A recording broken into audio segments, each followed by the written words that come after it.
Welcome. Welcome. Welcome to the Zerchnard City Fair, the barker bellowed. Enjoy the rides, attractions, and state pavilions. He continued. However, friends, your fair experience is not complete without visiting the Sissy Circus. It is guaranteed you have never seen a more pathetic spectacle of sissiness. Enter, my friends, and witness the Sissy Circus. The barker pleasantly saw several dozen pays to enter the pink and white tent to await the start of the show. Mom, Jono and his family will be here shortly. Wilma Potomas replied, Okay, Stacy, you father, and I won't meet them as well. Through the entrance gates, Stacy saw Jono and the rest of the Benelux family. She rushed to Jono and they embraced in a tight hug. Come on, you guys have to meet my parents. Conrad, Fardoots, and Jono had moved to Zerchnard from Zenz 2 years ago, when Conrad had taken a position as ATEC for the Western Maglev line. Fardoots was a language teacher, and Jono was in the 11th Forum, the same as Stacy. After names were exchanged and pleasantries extended, Conrad spoke. Is this your first time at the fair? Yes, Peter Potomas replied. I'd like to try one of the coasters and visit the animal mutation exhibit. Stacy, you and your family really need to visit the Sissy Circus, Jono said. Conrad added. It is just so hysterical, come on, you will all laugh your sock off, Wilka said. Okay, well check it out, let us go. I see sissies every day, muttered Peter. But not like these. Conrad added. With this, the six headed off the Sissy Circus tent. Upon walking into the tent, there is a stage with 3 spotlights and 80 to 100 chairs. Come on everyone, get a seat, so the show can begin, the barker begged. Soon, the lights dimmed and the first sissy was led to its spotlight by a stunning female in a pink garter belt and pink stockings. Her shoes were white and at least 6 inches high. The first sissy is Dolly. Dolly is covered in a mass of frills and lace. Dolly serves her mistress nightly and is happy when her diapers are full, the barker stated. To say Dolly was covered in frills and lace was an understatement. The sissy was dripping sissiness as he wore an extremely short yellow lace dress that stuck out at close to a 90-degree angle. The sissy also wore knee-length yellow pantaloons. On the sissy's feet were yellow ballet heels that were chained together with a mall thin chain. The sissy head and face were encased in an overly large yellow bonnet that read, I'm a sissy, on the forehead. Laughter abounded when Dolly revealed at least 7 to 8 diapers under bright yellow plastic panties. Sissy 2 was brought out by a model in white lingerie and heels. This is a sissy maid DD. Sissy maid DD dutifully serves her mistress, her mother, the mistress's mother, and any other female. Maid DD's mistress put her in chastity at, and the sissy loser has never had any feelings in certain departments over 15 years, the barker chimed. Now that, my friends, is pathetic. The third sissy was brought out by a model in white lingerie. Our final sissy is Baby Pansy. Baby Pansy lives permanently as an infant. The barker continued. Baby girl Pansy is so fully regressed that she acts, speaks, and truly believes that she is a little. The sissy is 100% incontinent and spends time in her full and complete nursery. Baby Pansy is taken care of by her older sister, who she calls Mommy, and her sister's husband. Describing the sissy's outfit was relatively easy. Pansy wore a pink frilly lace blouse that reached her belly button. At least 3 to 4 pairs of diapers, frilly lace anklets, and pink Mary Jane shoes. There you have it, the 3 sissies, the barker enthusiastically ranted. And your job is to verbally degrade, humiliate, and ridicule these 3 pathetic wretches. And the one that cries first is the winner. And the winner gets a special reward.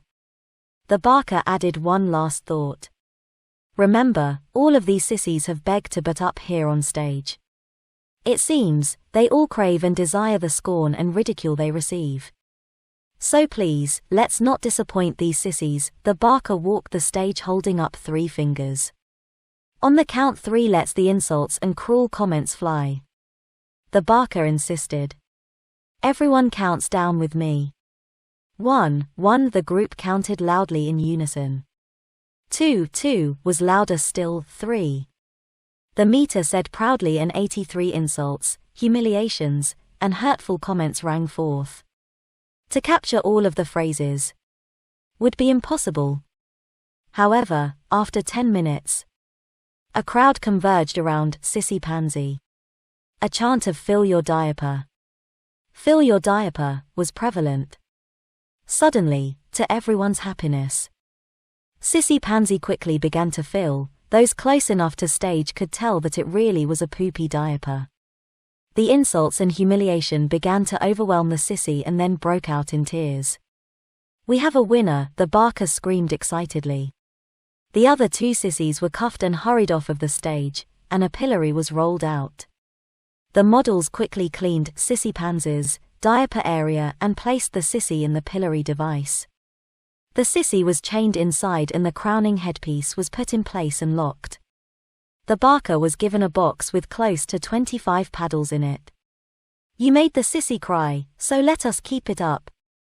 He explained that there are to be no permanent marks and that everyone is to share the paddle. No more than 10 swats by any one person. Within 5 minutes, Sissy Pansy was blubbering uncontrollably. The sissy's rear was bright red as the paddling continued and continued. Okay, the barker interjected. The sissy, still chained in the pillory, was rolled away, and the tent was now lit up. Hopefully, everyone enjoyed the show, had some laughs, and got to whack at the sissy's rear. The barker spoke as he opened the doors to the exit. "So what did you think, Wilka?" asked Fardoots. All Wilka Potomas could do was shake her head, grin, and respond with a "yikes." The 2 families continued the fair experience until Conrad stated, "I really have to get going. It was very nice to meet the 3 of you. I usually don't approve of the girls that Jono meets, but your Stacy is a wonderful girl." "Thank you, Mr. Benelux," Peter said. They shook hands. "Maybe we can all do something again." "Yes, that would be nice, Peter. Let us do that." The Potomas family stopped in the Zagnut Horn Pie shop, where they all enjoyed a meal. All of the sudden a familiar sound permeated the walk-through. It was the Sissy Circus, and they were having a parade. Stacy noticed the sissy that won the crying contest was also in the parade. However, Sissy Pansy was still in the pillory and being pulled along the parade route. The sissy's as was still a bright red. Peter commented, "Wow. That's going to stay red for quite a long time." The 3 of them laughed and went back to their meal.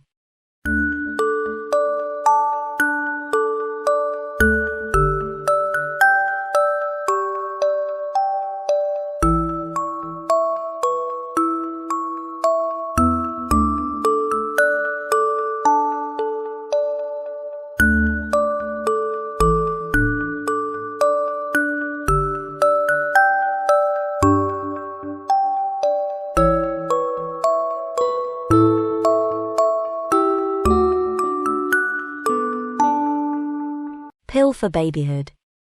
Jane was a sophomore at Stanford. She was just starting the year. She had had a great first year and was looking forward to this one. Jane was in a waiting room.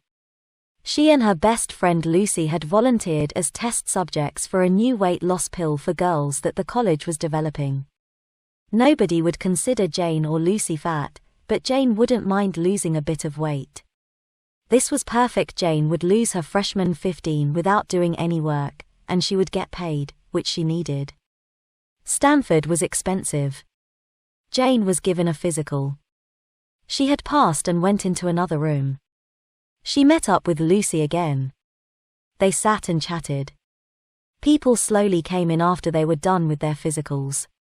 A woman maybe 25 stood behind a podium on the stage at the front of the room. "You are all of the eligible subjects for this test." There were maybe 75 people in the room. I'm here to instruct you on how to use this pill. You need to take it 3 times a day, once right after each meal. Drink a lot of water all day. This pill has passed all the tests so far. After this we will be able to sell it with a prescription. The authorized side effects are headaches, dizziness, dehydration, and increased urination. Please write down all of the effects. We will meet again in 2 days to check in. If you have any issues, go to the college hospital. Hopefully no one will. The animals were all fine and you have each been checked to make sure you are good and healthy test subjects. This was easier than Jane thought. Take a pill with every meal and write down what happens. The next morning Jane woke up. She woke up earlier than usual. She never ate breakfast, but decided she should for the study. They did say to take 3 a day, 1 with each meal. She went out the door apologizing to her roommate Kathy. Jane didn't mean to wake her up, but she was just a light sleeper. Jane bought breakfast and ate it alone. When she was finished, she went to a vending machine and bought a bottle of water and swallowed a pill. It was about 8:30. She had a lecture at 9. She took her time as she slowly headed for class. It was 11 o'clock. Jane sat listening to the professor lecture. She usually got out around 11:30 or 11:45. Jane had felt completely fine when all of a sudden she really needed to pee. She hadn't noticed it at all less than a minute ago, but now she had to pee pretty bad. She knew that this wasn't going to be a very comfortable half hour. It was hard to pay attention because of the discomfort of her bladder. Her desperation increased rapidly. It went from uncomfortable to agonizing. Jane checked her phone to see how much time she had. It had only been 4 minutes. She shifted, trying to get comfortable. She was determined not to leave the lecture. It was hard for her not to look desperate. She wondered if she could even hold it until the end. She had never had to go this bad. She was deciding if she should get up and walk out. Then she had a momentary lapse of control. She felt warmth spread through her panties. That had never happened to her before. Her face was bright red and horrified. There was a small, but not noticeable patch on her jeans. But her underwear was pretty wet. Jane walked out as casually as she could, but once outside she grabbed her crotch and ran for the bathroom. She walked briskly towards the bathroom, each step shaking her bladder. Jane could feel it coming. She had to stop walking to try and control herself. She mostly succeeded. A small amount of pee escaped into her pants. The patch on her crotch was now halfway down her thigh. She kept walking. Even if she could make it, it was obvious what she did. The bathroom was in sight, but Jane couldn't make it. Her bladder let loose. She stood still while her pee rushed out through her jeans. When she finished peeing, her pants were thoroughly soaked and Jane was standing in the puddle that she had made. Jane looked straight down the whole way back to her dorm. She hoped no one would see her face and recognize her. She had never peed her pants before. Jane was pretty embarrassed, but she wasn't really ashamed. She knew that it was all the pill's fault. Jane knew one of the side effects was increased urination, but she never would have guessed it was that bad. She had gone from not needing to use the restroom to having an accident in less than 10 minutes. Jane got back to her dorm. She took her wet jeans and panties into the shower with her to wash them off so they didn't smell like pee. Jane continued her shower. She took a long time. She needed to be alone. Soon she felt the need to pee again. It couldn't have been more than 45 minutes ago that she had wet her pants. She let out her pee in the shower. Jane got out and dried off. She was extremely thirsty. She drank a glass of water. She was still thirsty and she drank 2 more. Jane didn't know what to do. Going to her later lecture was out of the question.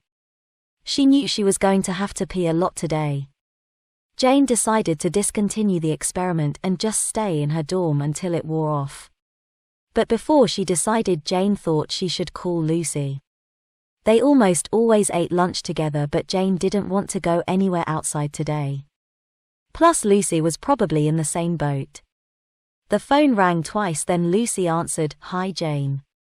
Hey Lucy, I can't go to lunch today. That pill is making me have some, bathroom problems. Lucy giggled. You too? I think I can help you. Are you at your dorm? YA. I'll be over there soon. Lucy hung up. Jane was happy that Lucy was coming over. Jane just didn't want to be away from a bathroom today. Jane boiled some water to make ramen. Lucy knocked on the door and Jane answered it. Hi, Lucy said cheerfully and hugged Jane tightly. Jane could feel something like a lump in Lucy's pants that wasn't usually there. Take that water off the stove, we're going out. Jane gave Lucy a questioning look. I think I'll stay here. No, it's fine, just go put one of these on. Lucy handed Jane an adult diaper. And can I get some water? YA. Jane looked really confused.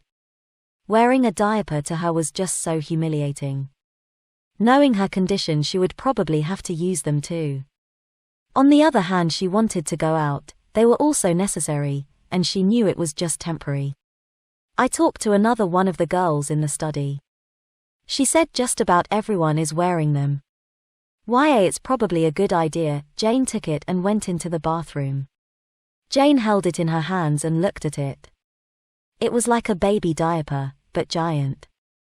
She pulled it a little to see if it stretched.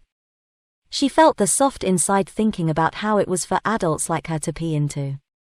Jane took down her pants. She was wondering how much of her dignity would be sacrificed by putting it on. But before she put it on, she decided to use the bathroom. Jane sat on the toilet and peed way more than she thought she would.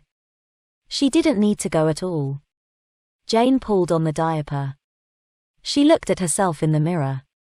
Not as bad as she thought. She looked like a cute baby, but again giant. Jane pulled her jeans up, but could not even zip up the zipper. She looked in the mirror. It was obvious she was wearing a diaper. She came out without her pants on. Lucy giggled. You look so cute. Jane looked back with a serious face. I know. Then they both laughed. Jane picked out a knee-length skirt and put it on. Okay, I'm ready. Jane and Lucy were walking to the cafeteria. So did you piss your pants? Lucy asked. YA. I did actually. Oh, do tell me the story. So I was almost done with my lecture this morning when all of a sudden I needed to pee pretty bad. I was like, why didn't I notice? Then I thought I could hold it until the end of the lecture, but it got worse really bad. I was still trying to hold it when I accidentally peed a little. Then I knew I needed to get out.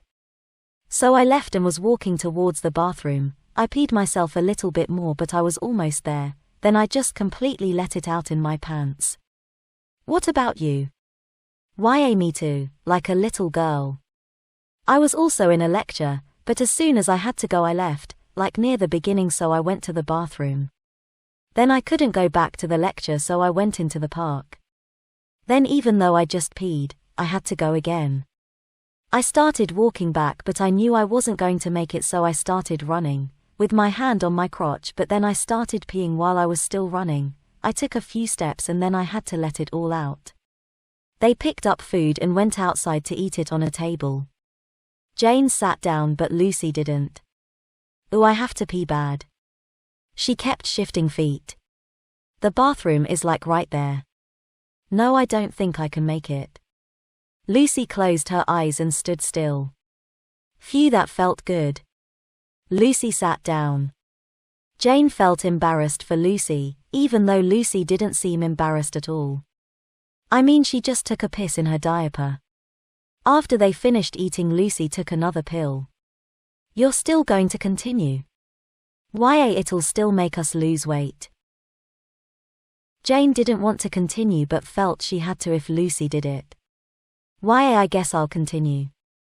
Can I have one of yours? Mine are at my dorm. Sure. Lucy gave Jane a pill, and she took it. I guess if I'm continuing I should buy my own diapers. "'Kay, I'll go too." They first went to Jane's dorm to grab money and an empty backpack. Lucy changed her diaper and brought the wet one to throw away outside. They grabbed their bikes and started riding them to the drugstore. It was harder to ride a bike in a skirt than normal. It was also harder with a diaper on. It was a bit of a ride, and almost immediately Jane felt her bladder filling up. Soon it was so uncomfortable that it was distracting. Jane nearly hit the curb. She swerved away, and accidentally started peeing. She decided not to stop it right away. She felt the diaper absorb her pee. She had never felt anything like it. She stopped peeing. It wasn't enough, soon she had to pee even worse than before. Jane could feel it coming, she was about to lose control. "Lucy, stop!" Jane shouted. Jane stopped and hopped off her bike. She prepared to let out her pee when she realized she was already going. She completely emptied her bladder. Her crotch felt a lot heavier. It was warm to the touch. They kept biking and arrived at the drugstore. Jane tried not to think about what had just happened. Jane and Lucy went to the aisle with the adult diapers and Lucy told Jane which she wanted. They also picked up some bottles of water. Both girls were extremely thirsty. They went to the cashier and bought the items. Jane opened her new box and changed her diaper in the bathroom. Her wet diaper was much heavier than she imagined. She used the toilet because she knew she would need to go soon. She slid on her new diaper and it felt so good. Later that night when Jane was home in her dorm for the night, she changed into her big girl panties. She hadn't wet the diaper that she put on at the drugstore. Jane and Lucy had hung out in the library close to the bathrooms the whole day. Jane was still making frequent bathroom trips and drinking tons of water. Both her and Lucy took their pills with dinner. Jane went to sleep. She thought about how she was going to go to her lectures tomorrow. She would be fine for the first one if she took the pill just before, but after that she would need to pee every half an hour or so. She could go once in her diaper, but then she would need to go change. Jane drifted off to sleep. She was sure it would all work out. Jane was in her first lecture and was dying for a pee. She had forgotten to wear a diaper. She couldn't wait until the end of the lecture, so she left. She got to the bathroom, but it was locked. She knew where there was another, so she ran there with her hands on her crotch, but that one was locked too. Jane decided to run back to her dorm. Halfway there she accidentally let a little out. She kept walking. At her front door she knew she couldn't wait any longer. Jane woke up. Her bladder was extremely full. She reached inside her PJs and touched the front of her panties. Just as she thought, she had just peed a little, just like in her dream. Jane tried to sit up, but the act squeezed more pee out of her body. She laid down on her back. She was definitely on the verge of wetting herself. The bathroom was only 10 steps away. Jane rolled off her bed. She was leaking a bit more with every motion. She took one step slowly. Holding her crotch for dear life, she took another step. Jane was almost halfway there. She was taking forever, but one quick motion would make her lose control. Kathy turned on her light, completely startling Jane. Jane saw Kathy looking at her with Thin's disgusted face. Jane knew it, she was peeing herself. Jane knew she should have slept in a diaper. What if it made her wet the bed, or do something like this? Kathy didn't say anything though. She just turned the light off. When Jane was finished, she grabbed a diaper and changed into it. She also drank a ton of water. It was also only 1 o'clock, this could easily happen again tonight. Jane went back to sleep. Jane woke up at a normal time, needing to pee, not as bad as last night, but still pretty bad. Jane got out of bed, she grabbed some clothes and was about to get into the bathroom when Kathy said, "Are you not telling me something?" Jane looked down. She hadn't worn anything over her diaper. Even worse, her diaper was wet. She must have wet the bed. This isn't usual. It's only cause of that weight loss pill I'm helping test. It has some bad side effects. Well, don't make any more messes. And she motioned to the pee stain on the carpet. That was one thing Jane liked about Kathy, she never got into anyone else's business. Jane didn't know how she would react if before this experiment she saw Kathy wearing a diaper. Jane grabbed a clean diaper and went into the bathroom. She looked at her phone. There was a text from last night saying that they were going to meet a day early. They were to report to the auditorium at 10:30. That was in the middle of Jane's first lecture. Jane didn't want to miss 2 days in a row, but she had to. It probably wasn't important anyways. Jane met up with Lucy in the auditorium. Looking around, there weren't as many girls here as when they started. When they looked carefully, about half the girls were wearing adult diapers. Jane assumed the other half just stopped taking the pills. Jane wondered about how many pee stories people had from yesterday. Her and Lucy had some. "Did you wet the bed last night?" Lucy asked. Embarrassed about some of the details, Jane just answered, "Yes. Me too, twice I think. I peed straight through my diaper. I had a big mess to clean and I was pretty dehydrated." That reminded Jane of the stain on her carpet that she had to clean. The same speaker from 2 days ago stood behind a podium. "Excuse me. We are sorry for any inconvenience or embarrassment. You will all be paid in full for the study. Please fill out the forms telling us about your experience. None of you have to continue with the study. However, even though there are some bad side effects, they have been deemed unharmful. We would like some of you to continue with the study. You will be compensated. If you don't wish to continue, please fill out a form and you will be handed your check. If you wish to continue, please stay seated." Jane got up to leave, but Lucy grabbed her arm. "Let's keep going. It's kind of fun." Jane didn't think this was anything close to fun, but sat back down because she didn't want Lucy to do it alone. A lot of people left. There were about 25 who stayed. All of which were probably wearing diapers. The speaker spoke again. "The rest of this trial will continue as planned. We will have weekly meetings. Please pick up your new supply of pills. Thank you." She got off the stage. One of the girls in the experiment stood in front of the stage. "Excuse me. Me and some of my friends think that we should all meet together to help each other with this. I asked one of my professors and he said we could meet in his classroom. Don't come if you don't want to, but we will be in E190 at 6 o'clock if anyone wants to go. Grab food and eat there. If you are interested, please write your name and cell number on this paper." The paper and pen were passed around and Lucy and Jane both wrote down their names. Right after, Lucy walked briskly away. "Come on, Jane."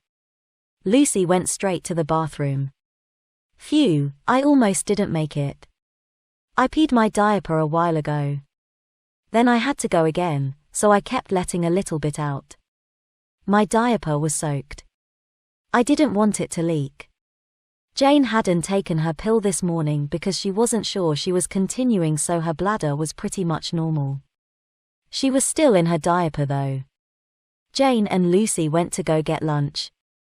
In the line, Jane felt the need to pee. She wasn't under the influence of the pill, but the last time she went was after she got up about 3.5 hours ago. Jane could easily make it to the bathroom, but she could also have the instant gratification of voiding her bladder. Before she completely thought it through, she was peeing while she was in the lunch line.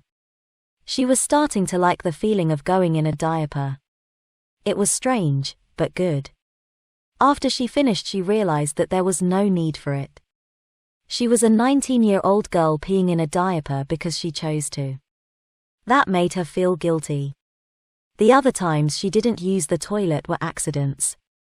She now also felt bad for wetting the bed. It hadn't struck her until now, but she had wet the bed. She knew it was the pill's fault, but she was still embarrassed. They sat down to eat and both took their pills with lunch. Jane and Lucy grabbed dinner and went to the meeting with all the other girls from the experiment. Jane and Lucy sat in desks next to each other. There was no one there who worked for the pharmaceutical company. The professor wasn't there either. There were just the remaining subjects of the experiment.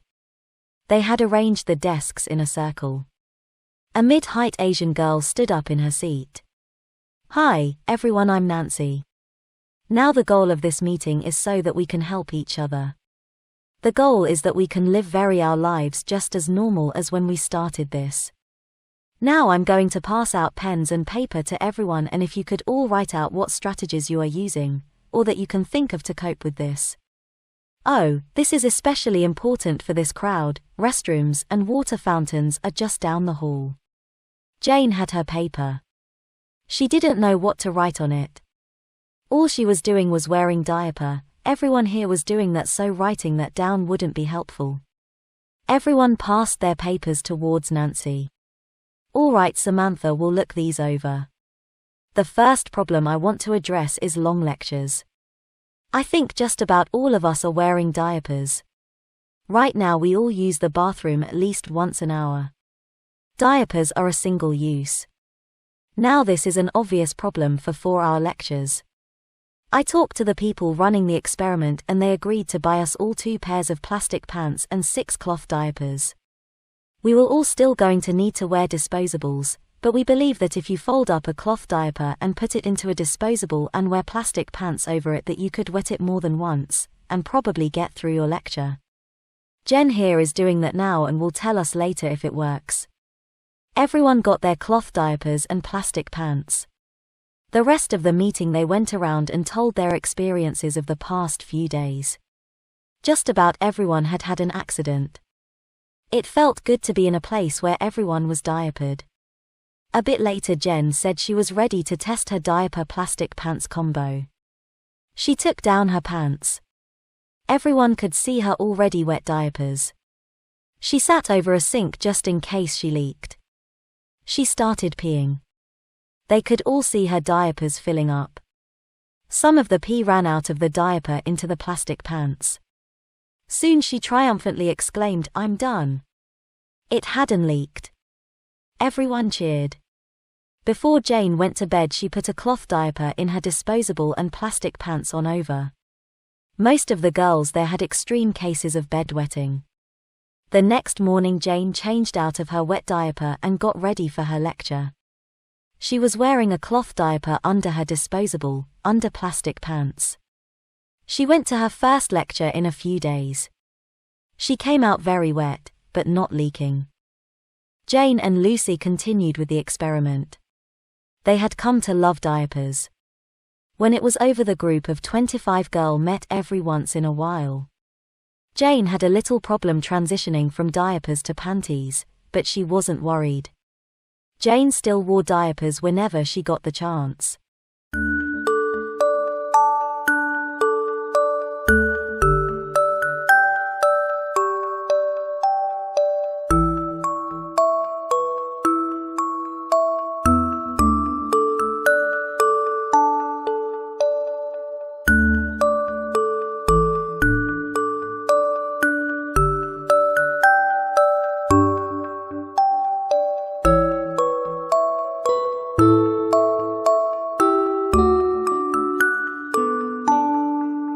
Regression Formula. Mary Jones attended college and she has graduated with a 2-year Associate in Science degree. During college she became friends with Dr. Sylvia Drake, her college professor. Sylvia confided in Mary about her secret regression formula. Experiments show the regression serum works great when injected. Mary took an interest in the formula and contacted Dr. Sylvia Drake after graduating. Mary has a brother who is a pain in the butt. He is living with Mary and don't have a job at age 19. Mary is presently 21 years old, an average size lady for her age. Bruce, her brother, is also average height and weight for his age. Mary has long brown hair and so does Bruce. Bruce has the attitude that his sister should take care of him. When Mary contacted Dr. Sylvia Drake. She found out the new improved regression formula actually shrinks up those injected only one time. The formula, called X151, was obtained to give to Bruce. Dr. Drake warned that the effect is permanent. The regression formula alters your DNA after the injection. A safe but certain shrinking begins 1 hour after injection. The person's mind slowly regresses too, but all adult consciousness does not disappear. Mary feels this is perfect for her lazy brother. For hours after the formula is injected, the subject is the size of a small toddler. Their mind is like a child's, with a faint memory of actually being an adult.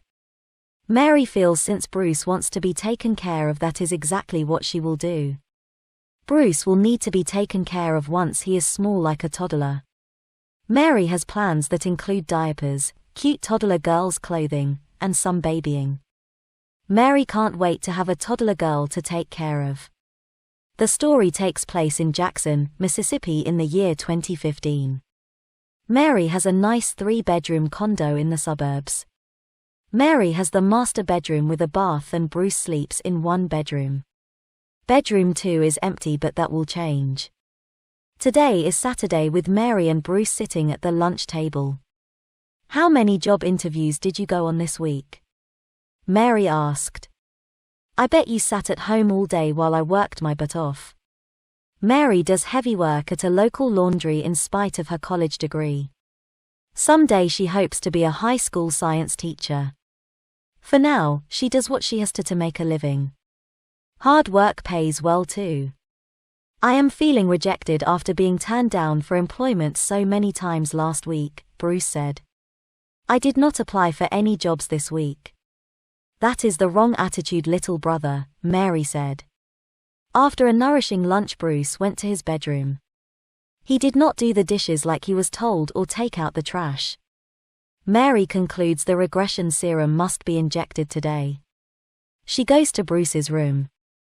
"I will give you your allowance in spite of you being lazy, Bruce," Mary said, entering his bedroom. Bruce is pleased to hear this, being broke. Bruce is sitting at his desk using the computer. Mary sets the $50 on his desk and stands behind Bruce. She takes the injection and sticks Bruce in the back of his left shoulder. The entire vial of serum is gone in seconds. "Hey! What the heck was that shot in my shoulder?" Bruce asked. "How dare you give me an injection?" "Relax, brother, that was only a vaccine to prevent the flu that is going around," Mary said. "You should have told me about this first," Bruce insisted. "I don't like shots, you know." "That is why I did not tell you about it, Bruce," Mary said. "You need to rest for about 4 hours." Bruce is a little tired because he did not sleep well last night. He lays on the bed and falls asleep in less than an hour. Bruce is sound asleep, taking a nap. Mary calls Toddler Town and tells Harry to deliver her order right away. Mary is setting up the other bedroom as a nursery for Bruce. About an hour after Bruce began his nap, the Toddler Town truck shows up at the condo. 2 nice men turn Mary's empty spare room into a toddler's nursery. All that Mary ordered is for a toddler girl. There is a crib that is pink with white side rails. A matching diaper table is in place. A high chair is put in the nursery. After the men carry in several boxes, they leave.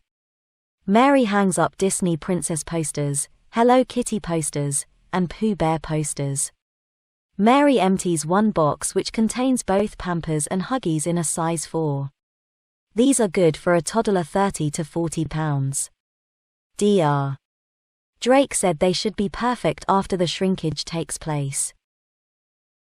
The other box contains plastic baby panties and some toddler girls' clothing. Shelves were installed along one wall. They are stocked with these items. The basic plastic baby panties are frosty pink, frosty yellow, baby blue, and milky white. Mary smiles doing this while her brother Bruce is slowly shrinking while sleeping. His mind is slowly regressing as well. Mary has plastic rumba panties that are pink with white frills across the backside. These are all stocked in plain sight on the shelves. Diapers are stacked along with plastic panties next to them. Toddler girls' onuses in size medium are put away. The plastic panties are all size medium. Dr. Sylvia Drake gave an accurate estimate that Bruce would end up between 30 and 40 pounds.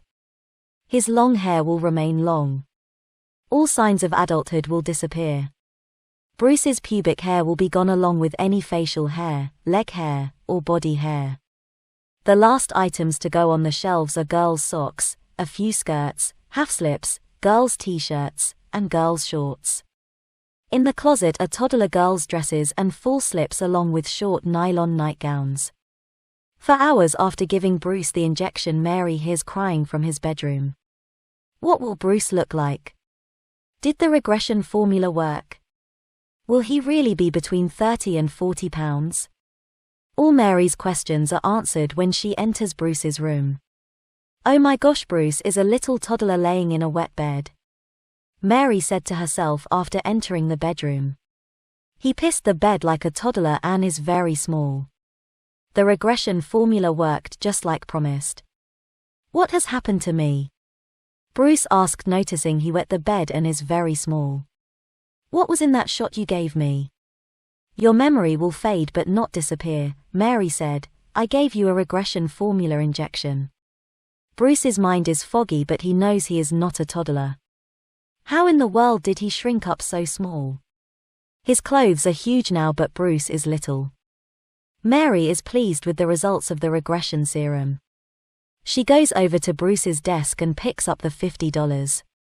She can use this to buy more diapers when needed. Mary picks up the large clothes Bruce shrunk out of. They are wet with pee and so is his bed. Incontinence is a result of the regression drug. Why did you do this to me? Bruce asked, trying to remember his previous life. Because you refused to be an adult and go to work, Mary said, because you act like I should take care of you for some reason. I will take care of you completely now, starting with getting you in a diaper and plastic baby panties, Mary informed little Bruce. Bruce knows what that means but can't do a thing to stop Mary. She picks up Bruce, who is naked, and carries him to the nursery. Bruce is placed on a diaper table and he knows what is taking place is not like it should be. I am an adult, he thinks, at least I used to be an adult. Mary grabs both of little Bruce's ankles and lifts to expose his bottom. Diaper rash cream is wiped on and baby powder sprinkled on too. Bruce is exactly like a 3-year-old toddler boy. He dreads what is happening as Mary uses diaper rash cream on his front diaper area. Baby powder is used next. Part 3. Mary tickles Bruce's belly, at least he is not crying anymore. Mary gets out a disposable Pampers diaper that is plain white with a plastic outside. No wait, just because I am little don't mean you put me back in diapers, Bruce spoke up. You are no longer potty trained, Mary said. You woke up in a wet bed. I want you in diapers as my toddler girl. Bruce's mind can't handle this situation. Is he a toddler or is he an adult? It is obvious by his size Bruce is a toddler, but he remembers being an adult. You will regress more as time goes by and forget all about formerly being an adult, Mary explains. Mary spreads out a diaper and slips it under Bruce's bottom. He fidgets a bit, but the diaper is easily pulled up between his legs and taped on snugly. Mary puts pink plastic panties on Bruce, who knows what is happening but can't stop it. Mary finds a pink onesie and dresses Bruce in that. She puts pink girls' lacy top socks on his feet. Bruce's long hair is brushed nicely and put in a ponytail in the back. Bruce looks like a toddler girl. Mary picks him up and shows him in a mirror. Look, you only weigh 35 pounds, Mary said, weighing Bruce. The change is permanent, honey. My adult brother is now my toddler girl in diapers. Bruce is picked up and carried to the kitchen. Mary fills a baby bottle full of warm formula. She has a seat on a rocking chair in the living room and bottle feeds Bruce. Mary knows Bruce needs a new name. I will call you Betsy, Mary said, like the Betsy Wetsy dolly. Bruce is slightly less than 3 feet tall after the full regression. As Betsy, he nurses down the baby bottle of formula. A playpen is in the living room. Betsy is placed in the playpen. She has a pink teddy bear and a small dolly to play with. "Hello Sylvia, your regression formula worked just like you promised," Mary said on the phone. "Of course it did, Dr. Sylvia Drake replied, "I spent many hours on this and conducted many tests. My husband fooled around on me, he is my baby now." Dr. Drake injected her husband as a test subject. He is a toddler boy back in diapers now. The ladies chat about the amazing results of the serum. The call ends pleasantly after 15 minutes. Mary already stocked up on baby food and formula for Betsy. She will have to find a babysitter for Betsy when she returns to work on Monday. Mary fixes dinner and eats by herself in the kitchen. "Looks like baby has wet her diaper," Mary said. "Mommy will change you." Betsy is carried to the nursery and placed on the diaper table. She is undressed and the wet diaper is removed. The only thing that suggests Betsy is a male is her very small penis. Betsy is cleaned and prepped for a new diaper. Mary slips one under Betsy's bottom and tapes it on tight. The same plastic panties are put back on and the pink onesie snapped at the crotch. "In time you will love being a toddler girl," Mary said. "I have the cutest outfits any toddler girl can wear." Betsy is an adult trapped in a toddler's body. There is no changing what has occurred. Mary loves the change and is happy being a mommy. She takes Betsy and places her in the high chair. A bib that says baby girl is tied around her neck. "Miss just a baby," Betsy said. "Miss wants more food. Goo, goo, GAA, Miss hungry." Mary spoon feeds Betsy stewed prunes, yellow squash, and banana pudding. A 35-pound toddler does not eat very much. A baby bottle of cold water is given to Betsy to drink. Mary makes the pink teddy bear dance on the food tray to be cute. Mary realizes that bedtime for Betsy will have to be 8 p.m. from now on. She will get Betsy up around 6 a.m. on weekdays and drop her off at a babysitter's house. Tomorrow is Sunday and some plans are made. Saturday night after some television cartoons it is 8 p.m. Betsy is carried to her nursery and diaper changed. She is dressed in a pink nightgown with pink plastic baby panties. "Mommy is putting you to bed in your crib," Mary said, placing Betsy on the mattress. The side rail is raised, leaving no way for Betsy to get out on her own. Mommy Mary gives Betsy a baby bottle of warm formula to help her sleep. Bruce as Betsy is not understanding why he is not adult anymore. The light is dimmed, the door is left half open. Mary gives Betsy a kiss on the forehead. "Sleep tight baby," Mary said. "Tomorrow is Sunday." The following morning Mary dresses Betsy real pretty for church after her diaper change. She has on a pink toddler girl's dress and rumba panties. Her hair is styled into a ponytail on each side of her head. Those are tied with pink ribbon making a bow. After church during the luncheon and get-together Betsy is the talk of the room. She is adorable, people would say. "I want to change her diaper," some said. Mary is lucky and finds a nice girl 18 years old to babysit Betsy during the week. "Okay Sally, be at my place at 6 a.m. so I can get ready for work," Mary said, glad to have Sally coming over. Sally will get a big surprise changing Betsy's diaper.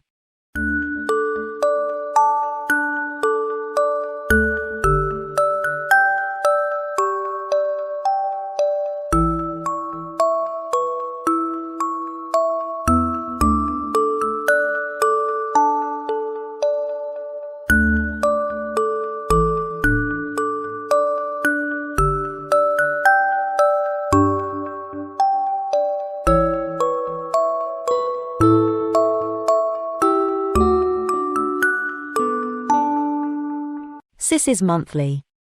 When Bobby's wife told him that he'd spend the afternoon on the front lawn, he sobbed and pleaded to at least get something to wear over his diapers. "Oh mommy. It will be so horrible if anyone sees me, especially if my diapers are visible," he whined. His wife, Mariah, hummed and hawed to herself as she, for once, entertained his wishes. "I don't know, honey. It will certainly cost you," she warned. "Anything," Bobby blurted out without hesitation, adding, "as long as I get to wear something that covers my diapers and plastic panties. And not any of my dresses." Mariah laughed.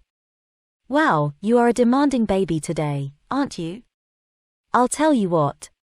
You'll get to wear an outfit that fits all those whiny demands from you. But you'll have to skip this month's chastity release." Bobby fretted and sighed. He was desperate for a release already, and he was tired of only filling his big diapers with wetsies and popsies like a baby. The sun shone brightly against the windows, illuminating the small dust particles in its way. Joyous laughter was heard over a brassy mower in the distance.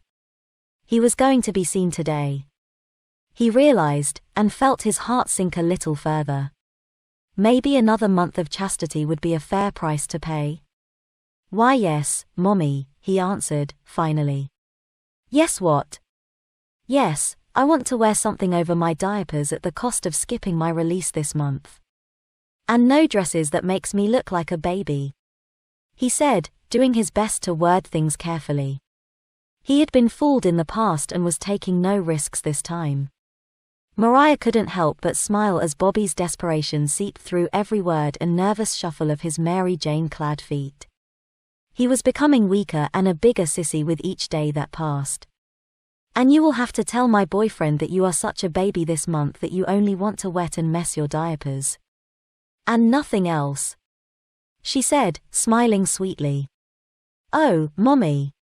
Please don't make me," Bobby whined, now desperate for sympathy. Had he not embarrassed himself enough? He hated that she had made her threats a reality, and he just couldn't stand Luke, who got to spend the nights at their house, drinking fine wine while Bobby had to spend the night in his crib. "You can take it or leave it, and that's the end of it." Mariah delivered a muffled smack on his well-padded bottom. "Yes, Mommy, I'll tell him," he said sullenly, eyes fixated on his feet. "And what will you tell him?" Mariah said, amused by his increasingly reddening cheeks. "That I am such a baby that I only want to make wetsies and poopsies in my diaper this month." He stood dejected and humiliated. A drop of pee escaped into his diaper before he purposefully stopped it, adamant not to let himself become incontinent like a real baby. And after another small stream of pee escaped, he stopped it again and felt almost proud of his efforts. He did, however, wet himself completely when he was finally ushered out into the front yard, clutching his teddy bear and feeling so utterly humiliated in his stretched dungaree onacy, which just barely covered his diapers and was not at all what he had had in mind. He sat on his baby blanket surrounded by his plushes. His pastel-colored clothes shimmered in the bright sunlight, like a flamingo in Northern Europe. He contrasted heavily with his surroundings, and it wasn't long before most of the neighborhood had had a good look at him. All he could do was to quietly play with his toys and hope that the word wouldn't spread too far.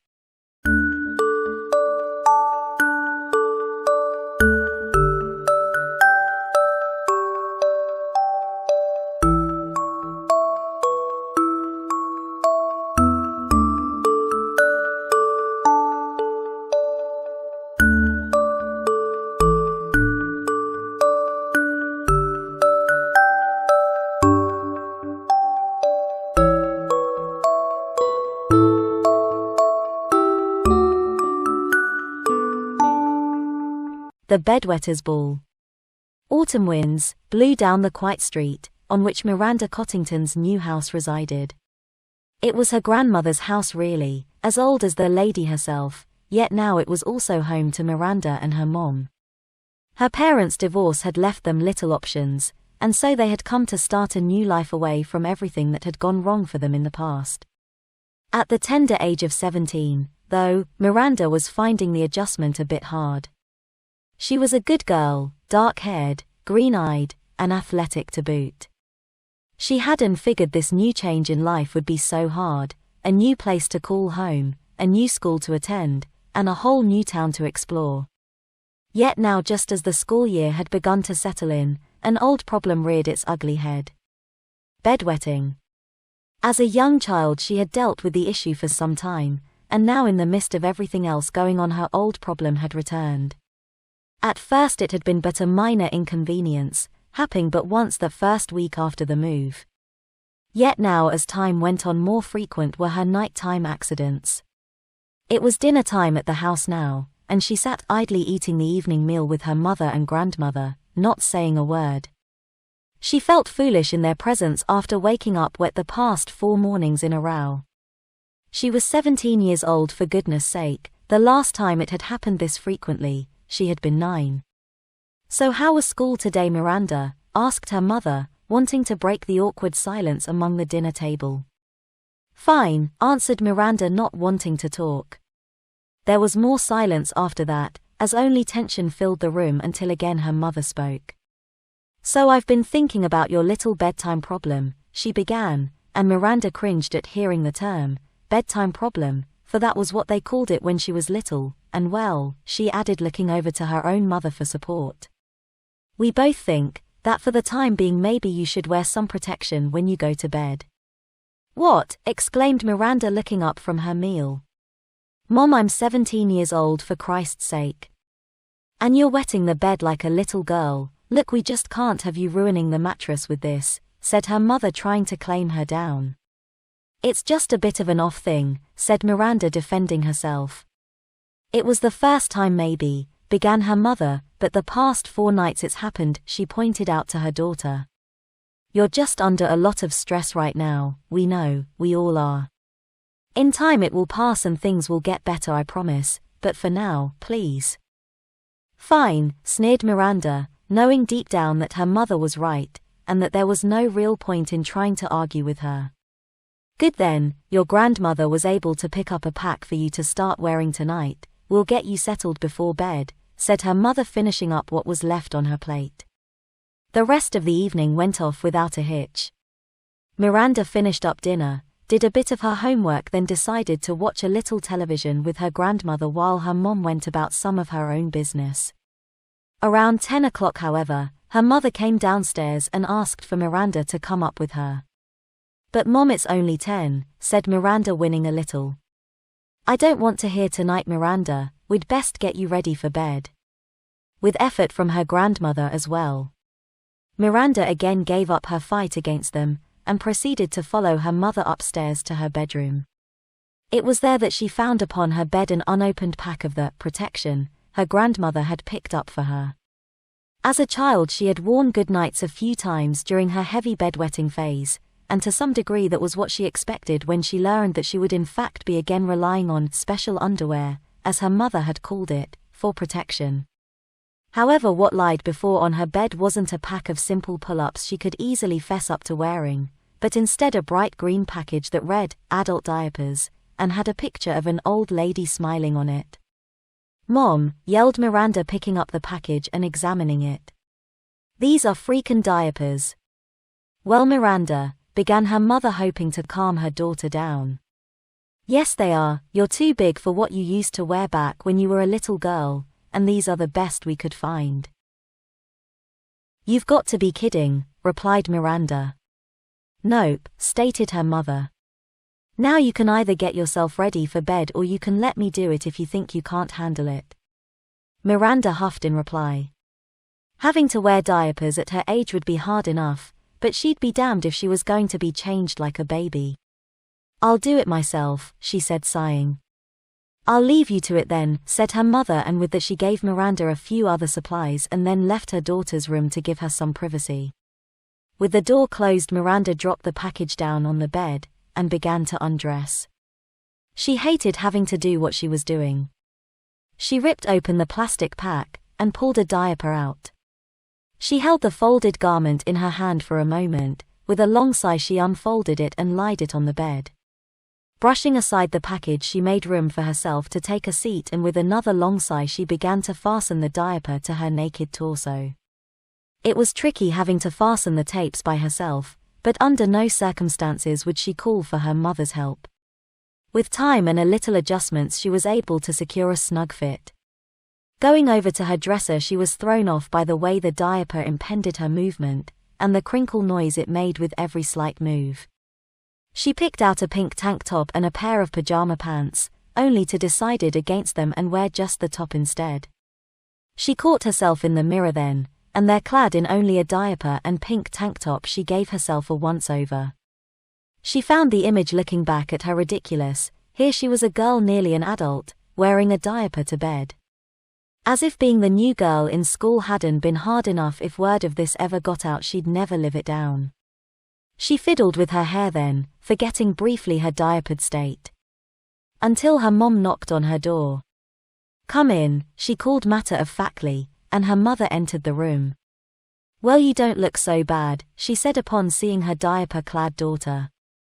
"Save it," stated Miranda, looking to her mother through the mirror. She turned and then made her way over to the bed. "Now look," began her mother, picking up the open package Miranda had left out.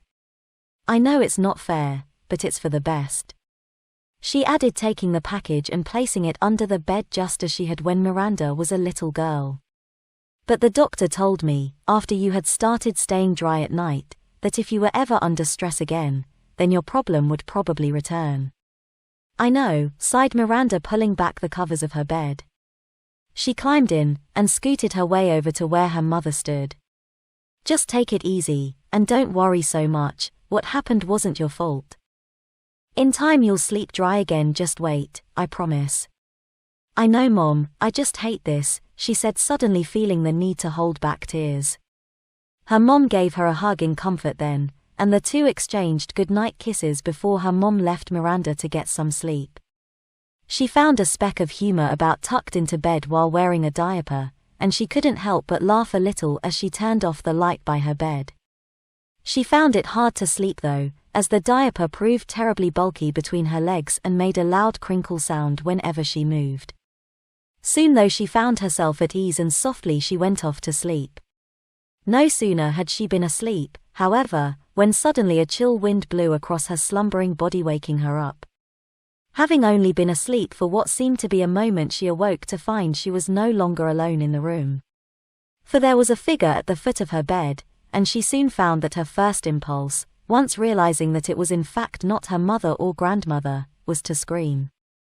Only she couldn't. Instead she merely marveled at the presence of this stranger who had apparently come in through her window as more of the moonlight revealed him to her.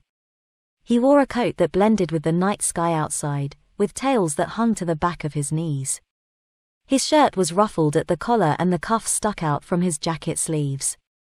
Elegant was hardly the word to describe him. It was as though he came from old money, though the money would clearly be not of this world. For when Miranda got a look at his face, she noticed how inhumanly handsome he was, though his eyes were covered by a thin black mask. The rest of his face appeared as regal as his outfit. His ears stuck out from under the sliver hair he had, giving him an elfish appearance. "Hello," he said to the girl in bed. Miranda said nothing in reply, still waiting for a scream to come. The man laughed at the petrified girl before him. "Fear not, Miranda, for I mean not to scare you. In fact, on the quite contrary, I have something for you." "What?" said the girl, sitting up in her bed, confused. She held tight to her sheets for fear of being exposed. "It's an invitation, dear," said the mystery man, smiling. "To what?" asked Miranda, figuring that this all just some weird dream and no longer wanting to scream. "The ball, dear, the ball," replied the man in the mask. "What ball?" asked Miranda, "and who the hell are you?" "Anne." "And how did you get into my room?" She found the questions pouring out easier now, yet still she was unable to scream. "The Bedwetters Ball, dear," stated the masked man. "You are a bedwetter, aren't you?" he asked, as if the question bore no meaning whatsoever. "What?" said Miranda, confused. "Well, yeah. I am." She found it hard to answer, as if admitting to the man that she did in fact still wet the bed, was baring her soul to him. "Good then, I got the right house," he said, pulling a square parchment from his coat pocket. "Here's you are, dear," he added, handing it to her. She unfolded it at once, and thereupon it was written her full name in a beautiful sliver script along with a message that read simply, Miss Miranda Cottington.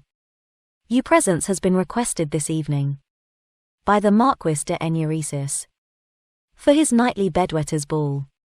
What's this? She asked upon reading it. I'm afraid I've no time to explain, for if you wish to attend this evening, then we must be off at once, for we've a long journey if we are to get to the castle on time. What castle? Asked Miranda. It's where the ball is held. Now will you come or not? He asked with a growing sense of urgency. It was then that a small glowing light came in through the window of Miranda's bedroom and fluttered above the masked man's head. I know, he said to the light, but she won't make up her mind, he added, looking over to Miranda. The light followed his gaze to the girl, who soon realized that it was in fact a fairy. Well, Miranda knew she was dreaming then, for it too wore a diaper, though not much else, and surely if this was in fact a dream, then she'd perfectly safe to go to this Bedwetters Ball. Fine, she said, throwing back the covers of her bed. Just let me get some cloths on, she added upon getting up. No, dear, you're fine the way you are, said the masked man, following the fairy to the window. Well, at least let me get out of this diaper, she stated, and the masked man froze in his steps.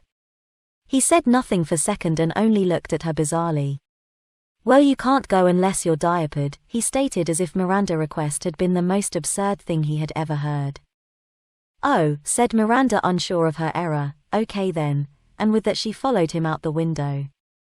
There was what appeared to be a crib waiting for them there, hovering outside her upstairs bedroom window. Only it wasn't a normal crib, for it was big enough for them both to sit in comfortably, and once they were so situated, it took off with blinding speed into the night. Over the rooftops they flew, Miranda held tight to the bars enclosing her and the masked man as the wind blew her hair back. Up they went, higher and higher. She saw her school whiz by beneath her, as they made their way into the city. They raced their reflection in the mirrored windows of the dark skyscrapers as they flew by.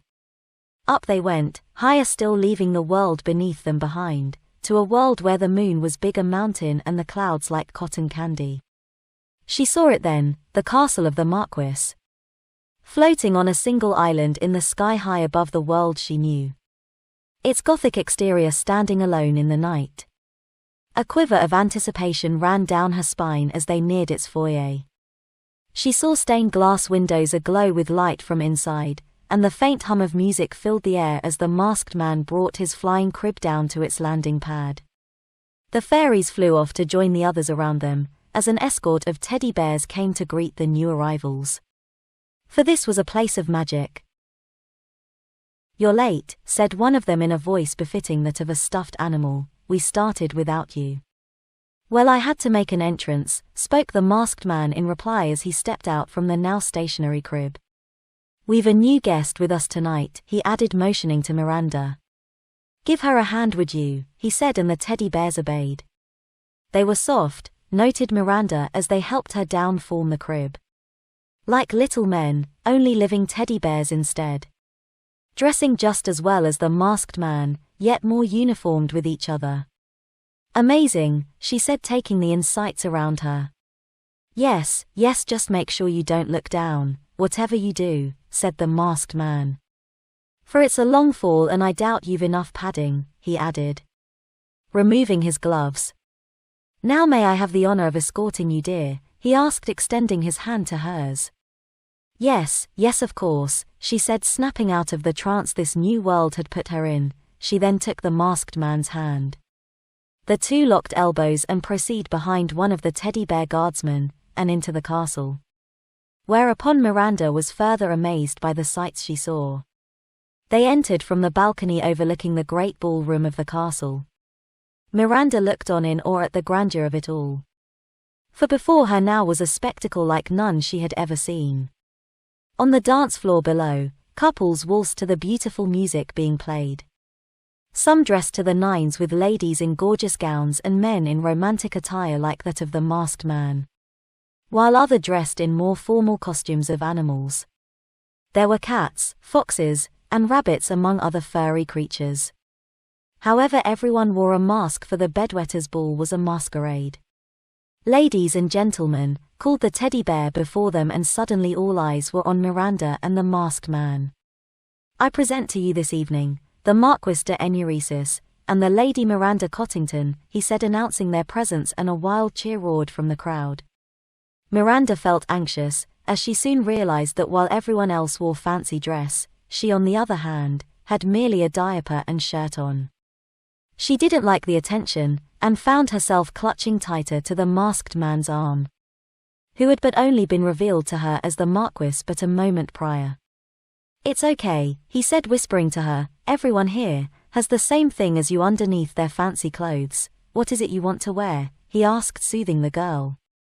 "A gown," she said, astounded. "Like a princess," she added, remembering how her father had called her as such when she was a little girl. And no sooner did the memories come flooding back to her, than did she find herself clothed in the most elaborate dress she had ever worn. It was pearly white, with golden trimmed unicorns embroidered into the bodice. She felt like royalty wearing it, and no longer did she feel ashamed. "Now let us enjoy the evening," said the Marquis for all to hear, and the music began anew as those present returned to their celebration. "I'm sorry I didn't tell you earlier who I am," said the Marquis, "but I like to do the inviting myself the first time." "Oh," said Miranda, still taken aback by everything, as she secured a butterfly mask upon her face. "So what do you think?" asked the Marquis.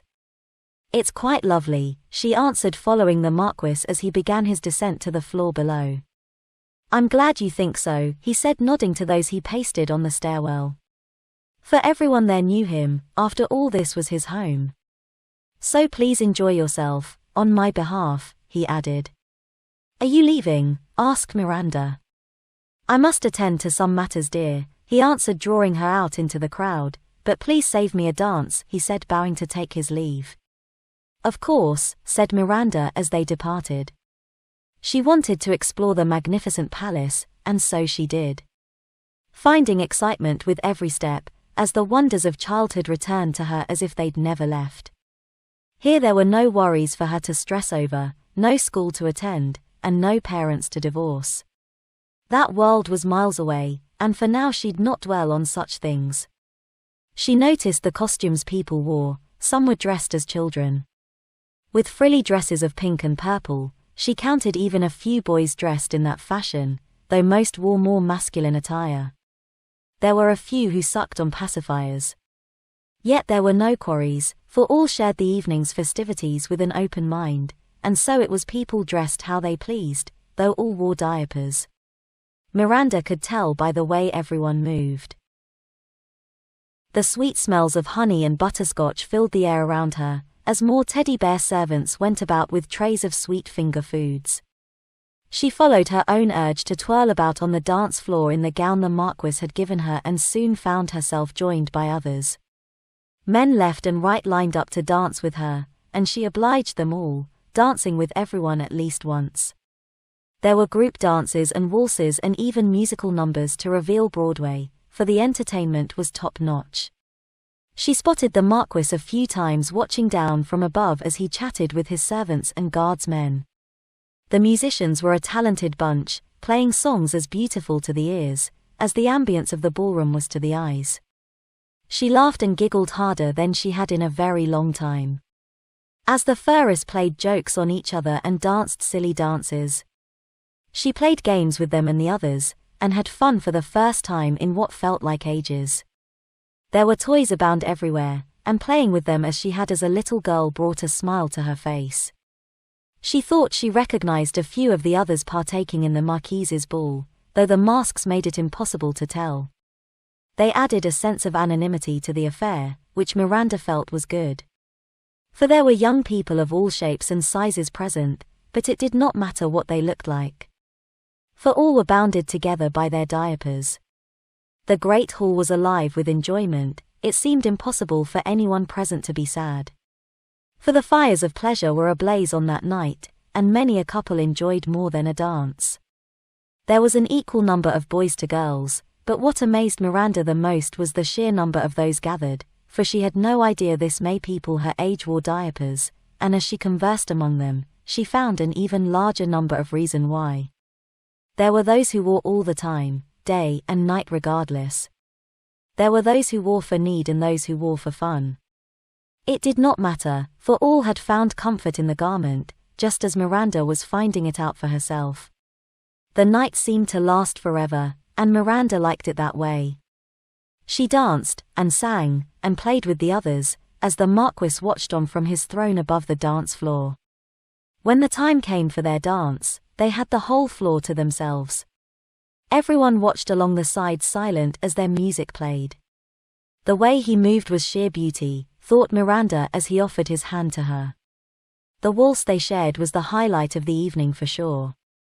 They glided upon the floor as though it were a frozen lake on a late winter's night.